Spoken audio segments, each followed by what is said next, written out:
Tahu tak, pada 14 Disember 2025, dunia hiburan digemparkan dengan berita tragis dari Los Angeles, California.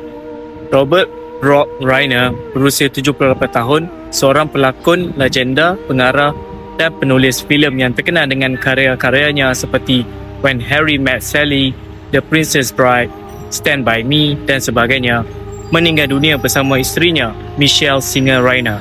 Michelle yang berusia 68 tahun dan merupakan seorang fotografer serta aktivis turut ditemukan tidak bernyawa di rumah mereka di kawasan yang mewah iaitu Brentwood. Mereka ditemui selepas panggilan kecemasan ke kediaman mereka sekitar 3.30 mini petang dan pihak polis mengklasifikasikan kes itu jelas sekali sebagai homicide lalu membuka siasatan di bawah kes jenayah.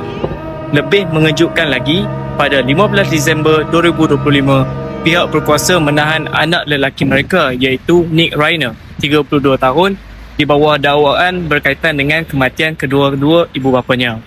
Nick yang pernah berkongsi kisah peribadi tentang perjuangannya di mana dia ketagihan dadah dan tempoh hidupnya tanpa tempat tinggal.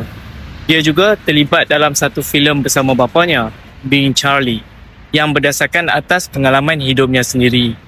Berita ini mengejutkan ramai orang kerana Rob Reiner bukan sahaja seorang pembuat filem yang berpengaruh, tapi dia juga seorang yang aktif dalam advokasi sosial dan politik, memberi inspirasi kepada generasi pengarah dan penonton di seluruh dunia. Reaksi dari Hollywood, pemimpin negara dan rakan artis mencerminkan betapa besarnya impak yang beliau tinggalkan. Namun hingga kini siasatan masih dijalankan.